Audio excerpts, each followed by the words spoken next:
115의 기출문제 객관식부터 보겠습니다. 자, 1번입니다. 다음 자료에 의하여 기말 결산 시 재무상태표 상에 현금 및 현금성 자산으로 표시될 장부 금액은 얼마인가 이렇게 돼 있어요. 자, 현금 및 현금성 자산은 우리가 현금 그리고 예금 그 밖에 현금성 자산을 우리가 포함해서 합쳐서 현금 및 현금성 자산이라고 하는 거예요. 그럼 현금이라는 거는 지폐와 동전과 같은 통화뿐만 아니라 통화처럼 쓸 수 있는 통화 대용 증권도 포함되는 거예요. 자기합수표라든지 타인한테 받은 당좌수표라든지 또 뭐가 있었죠? 만기된 이자표라든지 우편한 증서라든지 이런 것들은 통화 대용 증권으로 현금에 포함이 된다는 거.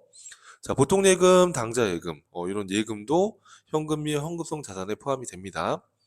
자, 그 다음에 현금성 자산, 현금의 성질이 강한 것들. 취득 당시부터 만기가 3개월 이내에 도래하는 금융상품이라고 보시면 되겠습니다. 그럼 여러분 보시면 여기서 자기합수표 3만 원, 그 다음에 취득 당시 만기가 3개월 이내에 도래하는 금융상품 7만 원도 포함이 되겠죠. 자, 근데 당좌 개설 보증금은 당좌 계약 맺을 때 불입한 보증금이에요. 이거는 사용이 제한되어 있기 때문에 내가 인출하고 싶을 때 인출할 수 있는 예금이 아니죠.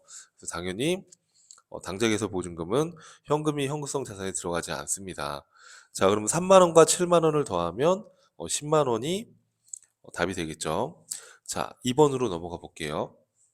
다음 자료는 회계 순환 과정의 일부이다. 가와 나와 다에 들어갈 순환 과정의 순서로 옳은 것은 이렇게 돼 있어요. 자, 우리 거래가 발생하면 그 다음에 분개하는 거죠. 거래가 발생하면 분개하고 그 다음에 전기 그리고 수정 전시산표를 작성하고 또 나에서는 우리가 기말 수정 분개를 하는 거죠. 기말 수정 분개라고도 하고요. 또는 결산 정리 분개다 이렇게도 얘기합니다. 결산 정리 분개 같은 의미입니다. 자, 그럼 이제 기말 수정 분개를 한 후의 시산표, 하기 전의 시산표, 그리고 다에서는 장부를 마감하는 거죠. 장부를 마감하고 결산 보고서, 재무제표를 작성한다 이렇게 보시면 되겠습니다. 그럼 답은 몇 번일까요, 여러분? 분개하고 결산 정리 분개 마감하는 거. 그러니까 답이 2번이겠네요. 이해되시죠, 여러분? 자, 그 다음에 3번입니다. 다음은 개인 기업인 서울상점의 손익계정이다. 이를 토대로 알 수 있는 내용이 아닌 것은 이렇게 돼 있어요. 자, 우리가 손익이란 계정은 결산할 때 마감할 때 쓰는 계정이죠.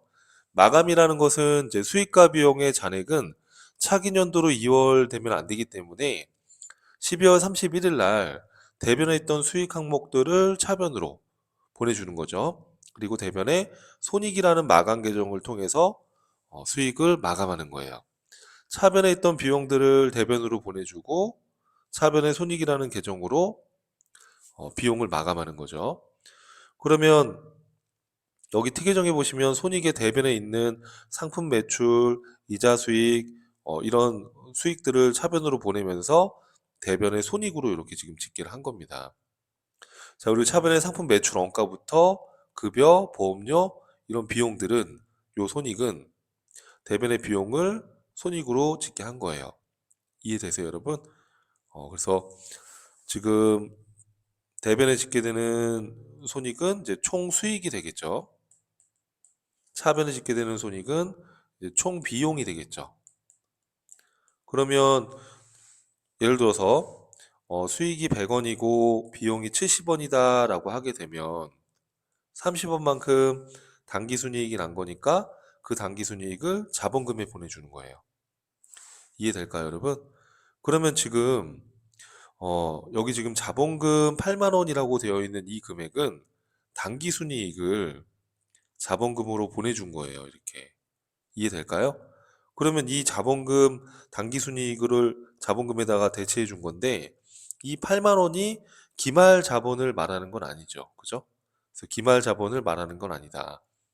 기초했던 자본하고 뭐 기중에 이제 추가 출자나 인출금이 있으면 그런 것까지 고려해서 이 당기순이익만큼 자본이 늘어나서 기말 자본이 되는 거니까 이 8만 원이 기말 자본 자체를 말하는 건 아닙니다. 이해되시죠, 여러분? 자, 그래서 답은 4번이 옳지 않다라는 거죠. 자, 단기분 보험료는 3만 원이다. 3만 원 여기 맞죠, 그죠? 이자 수익은 만 원이고요. 매출 총이익, 매출 총이익이라는 것은 매출액에서 매출 원가를 빼는 거니까 여기 상품 매출 26만 원에서 상품 매출 원가 12만 원을 빼면 그러면 14만 원이 매출 총이익이 되는 거죠.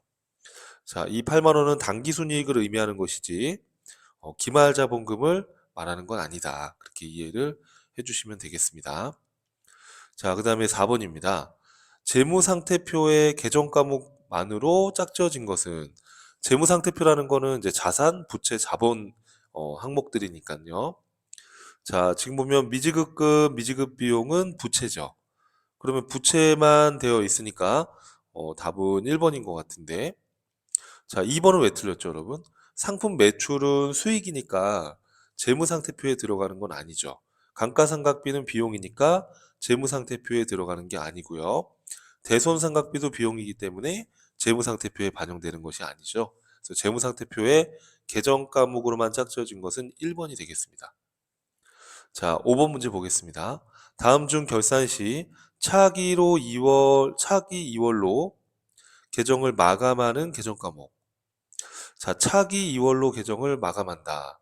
자, 차기 2월 된다라는 거는 자산부채 자본은 차기로 2월 되지만 수익과 비용은 차기로 2월 되지 않죠. 그렇죠? 그래서 우리가 수익과 비용을 차기로 2월 시키지 않기 위해서 이렇게 손익으로 대체를 하는 거였었잖아요. 그죠? 이렇게 손익으로 대체를 하는 거였다라는 거죠. 그럼 여기서 차기로 2월 될 계정을 마감한다. 자산부채 자본 계정을 찾으시면 되는 거죠. 자, 이자 수익은 수익이고요. 임차료와 통신비는 비용입니다. 자, 수익과 비용은 2월 되지 않는다는 거. 미수금은 자산이니까 4번이 답이 되겠습니다. 6번입니다. 다음 중 일반적으로 유형자산의 취득원가에 포함시킬 수 없는 것은 자, 우리 유형자산의 취득원가는 유형자산의 구입 금액뿐만 아니라 유형자산을 취득하는 데 들어가는 부대비용도 다 포함하는 거죠. 뭐 운반비가 들어갔다든지 취득세나 등록 면허세를 내가 부담했다든지 또 수입할 때 관세를 부담했다든지 취득과 관련된 것들은 취득원가에 다 포함을 하는 겁니다. 설치비라든지 취득세라든지 취득 시 발생한 운송비라든지 근데 보유 중에 발생한 수선 유지비는 취득한 이후에 수선비라는 비용이 발생한 것이기 때문에 이건 취득과 관련이 없죠. 그렇죠? 그래서 6번의 답은 4번이겠네요. 자, 7번입니다. 다음 중 판매비와 관리비에 해당하는 것을 모두 고른 것은 판매비와 관리비는 판매나 관리 활동과 관련된 비용들이죠. 이자 비용은 영업의 비용에 해당이 됩니다. 그렇죠? 그리고 유형자산 처분 손실도 영업의 비용에 해당이 됩니다. 자, 근데 복리후생비라든지 소모품비는 판매비와 관리비에 해당이 되죠. 그러면 다하고 라가 되겠네요. 다하고 라니까 답은 4번이 되겠습니다. 자, 그 다음에 8번 문제인데요. 다음 중 계정의 잔액의 표시가 올바른 것은 이렇게 물어봤어요. 선수금은 부채예요. 그럼 부채는 대변에 증가하는 거예요. 그죠? 대변에 잔액이 남게 되는 거죠. 그래서 지금 틀렸죠, 여러분. 차변에 올 수가 없죠. 틀렸고요. 선급금은 자산이에요. 자산은 차변에 증가하는 거기 때문에 차변에 잔액이 남게 되는 거예요. 그래서 2번이 답이 되겠네요. 미수금도 자산입니다. 자산의 증가는 차변이기 때문에 차변에 잔액이 남아야 되니까 틀렸죠. 미지급금은 부채입니다. 부채의 증가는 대변이기 때문에 대변의 잔액이 남게 되는 거예요. 틀렸죠. 그래서 8번의 답은 2번이다라고 이해를 하시면 되겠습니다. 9번입니다. 자, 상품 매출에 대한 계약을 하고 계약금 10만 원을 받아서 아래와 같이 회계 처리할 때 다음 빈칸에 들어갈 계정 과목으로 옳은 것은 자, 우리가 상품을 매출하기 전에 계약금을 미리 받았을 때는 대변에 뭐라고 하죠, 여러분? 그렇죠. 선수금이라고 하는 거죠. 선수금은 부채죠. 그러니까 물건을 팔기 전에 돈만 미리 받았을 때는 선수금이라는 부채로 인식하는 거예요. 자, 그럼 답이 몇 번이 되는 거죠? 1번입니다. 선급금은 물건을 구입하는 구매자가 상품을 받기 전에 돈을 미리 지급한 게 선급금이죠. 이건 자산이죠. 상품 매출은 수익이고요. 외상 매출금은 상품을 외상으로 팔았을 때 받을 외상 매출금이니까 상품을 판매하기 전에 계약금을 미리 받은 것은 선수금이다라고 이해를 하시는 게 맞겠죠.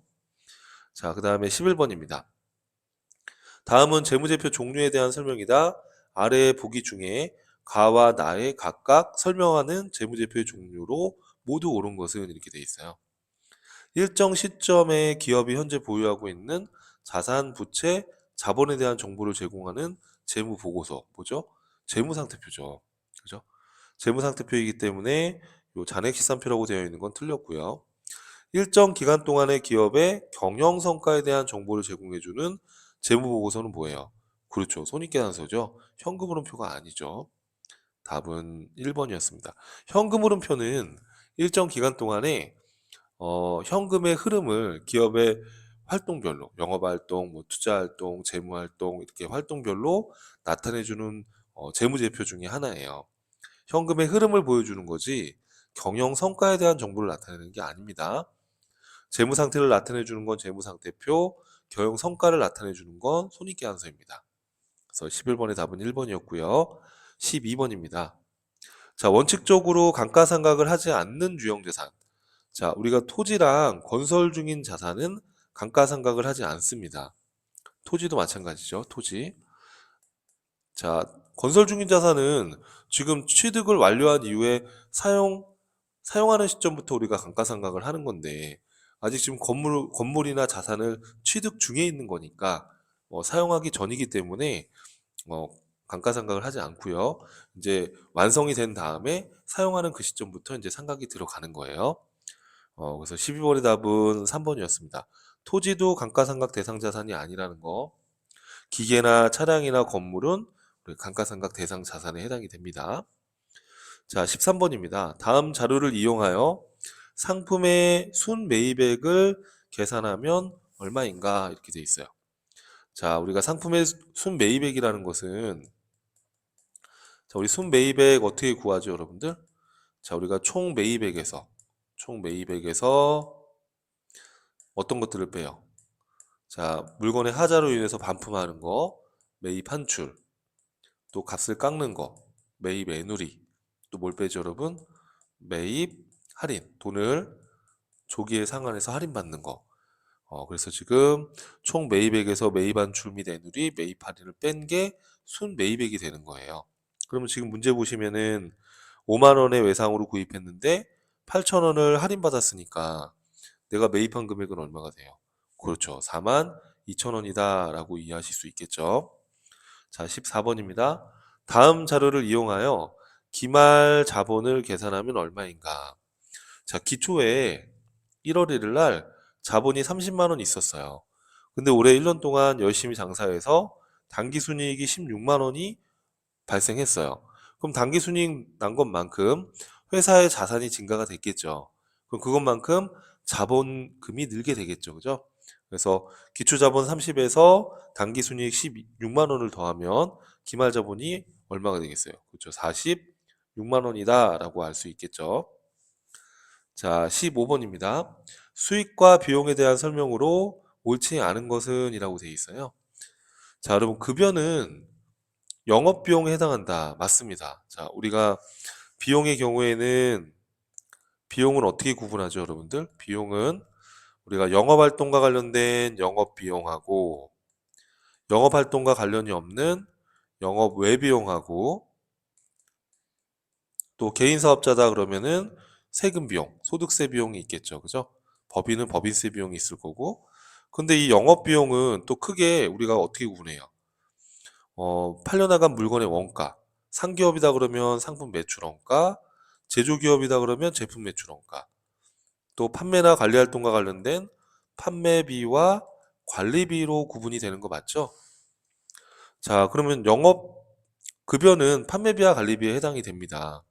급여는 그러니까 급여도 여기 영업비용 안에 들어가는 겁니다. 이해되시죠, 여러분? 소득세는 영업의 비용이 아니라 소득세 비용으로 따로 기록하는 겁니다. 그래서 답은 우선 옳지 않은 건 2번이네요. 유형자산의 감가상각비는 판매비와 관리비에 해당이 돼요. 그러면 판매비와 관리비는 영업비용에 해당이 되니까 영업비용에 해당된다. 맞는 표현이죠. 이자 수익은 영업의 수익에 해당이 되죠. 그것도 맞는 표현입니다. 자, 그래서 15번의 답은 2번이었습니다. 자, 객관식 15문제를 풀어보았고요. 또 다음 강의에서 또 뵙도록 하겠습니다.